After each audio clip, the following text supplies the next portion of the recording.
U.S. military helicopters are way more capable than you might think. They are some of the most highly versatile helicopters ever made, both during times of war and peace. With an incredible history in the U.S. Armed Forces, these aircraft range from utility and transport to helicopters designed to attack. Some of them will get to see more than 100 years in active service. An American helicopter that writes history is the Boeing CH-47 Chinook. With its tandem rotor, the CH-47 Chinook is one of the world's most recognizable helicopter. It entered service in August 1962 and is still relevant to this day.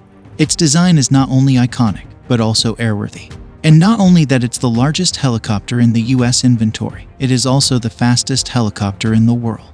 The Chinook has been in production ever since it entered service, with more than 1,200 units built.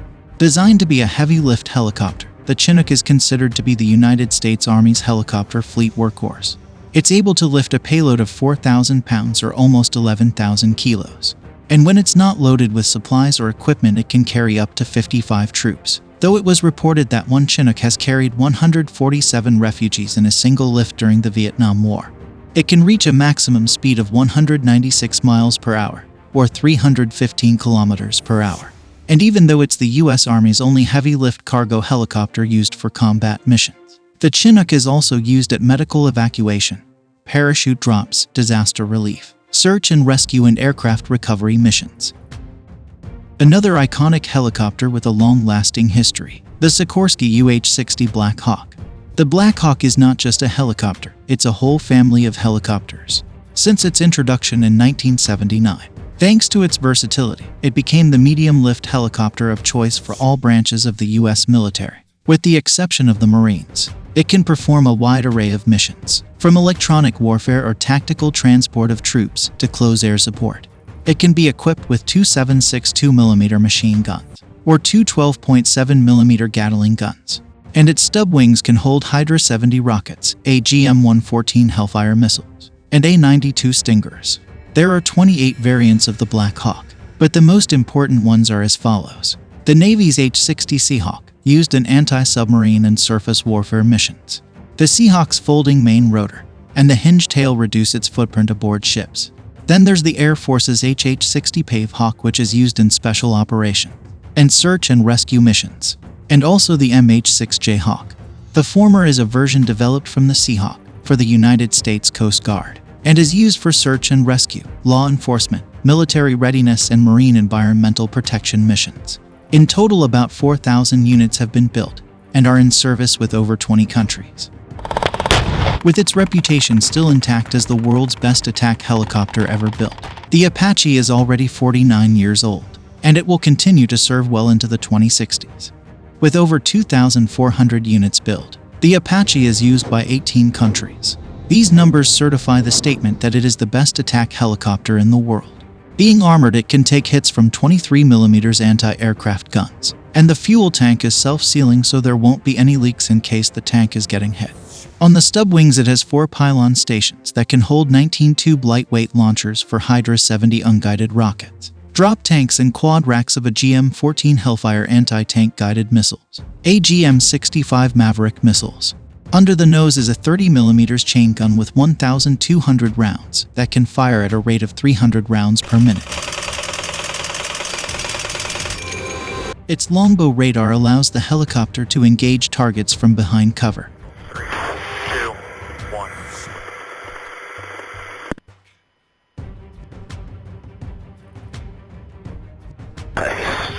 Nice spot, man. Real nice. And the Joint Tactical Information Distribution System gives the Apache the capability to control unmanned aerial vehicles. The current generation will be in production at least until 2028. The Sikorsky CH-53E Super Stallion is another helicopter with a long-lasting history. This is the Marine Corps heavy-lift bad boy. Excepting the KC-130, it can lift every aircraft used by the Marines, so lifting a 26,000 pounds or 12-ton armored vehicle is just a walk in the park for the Super Stallion. It's also compact enough to be deployed on amphibious assault ships. The Super Stallion was developed into the King Stallion, which is boosting 57% more horsepower and 63% fewer parts. This helicopter is an evolution of the long-lasting CH-53 series, which has served continuously since 1966. When sent in a combat situation, its crew is made up of 5 people: 2 pilots, 1 crew chief or right gunner, 1 gunner on the left, and 1 on the tail. These people are responsible for the 55 Marines that the Super Stallion has room for. And because it was designed to fly mostly over bodies of water, the hull is watertight, which allows it to land safely on water in an emergency situation.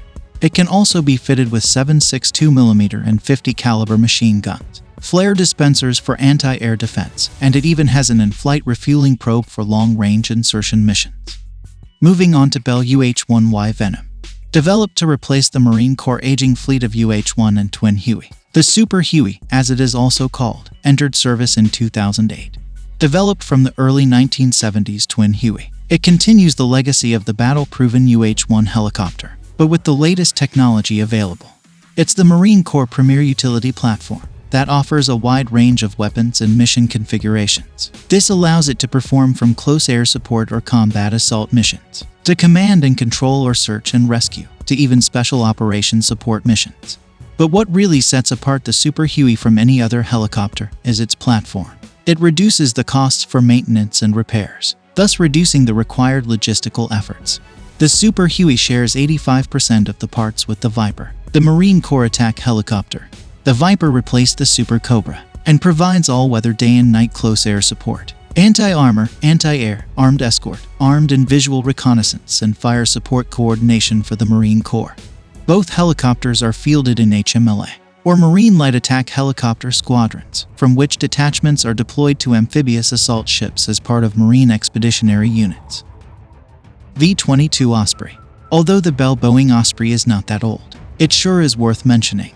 It was developed back in 1981. Due to the failure of the Operation Eagleclaw during the Iran hostage crisis, the United States Department of Defense realized that it needed something that didn't exist at the time: a high-speed aircraft that could not only take off and land vertically, but could also carry troops. The Vertical Takeoff or Landing Experimental Program was officially commenced in 1981, and a development contract was awarded to a partnership between Bell Helicopter and Boeing Helicopters for the V-22 tiltrotor aircraft. The V-22 flew for the first time in 1989, and it entered service in June 2007. The tiltrotors allow the Osprey to take off and land, just like any other helicopter. A few seconds later, the rotors tilt forward, and now the Osprey is a twin-propeller airplane. The now airplane can travel at speeds of up to 316 miles per hour, or 509 kilometers per hour, which is almost twice as fast as a helicopter. And it has a combat range of 350 miles or 720 kilometers, which is double than a similar-sized helicopter's combat range, like the Chinook. The fact that it can hover like a helicopter and travel as a plane makes the Osprey ideal for moving troops or conducting rescue operations in remote areas without landing strips, even at sea. Over 400 Ospreys have been built, but what really makes this rotary wing aircraft special is that it's a road opener for the future. Now let us know which one is your favorite.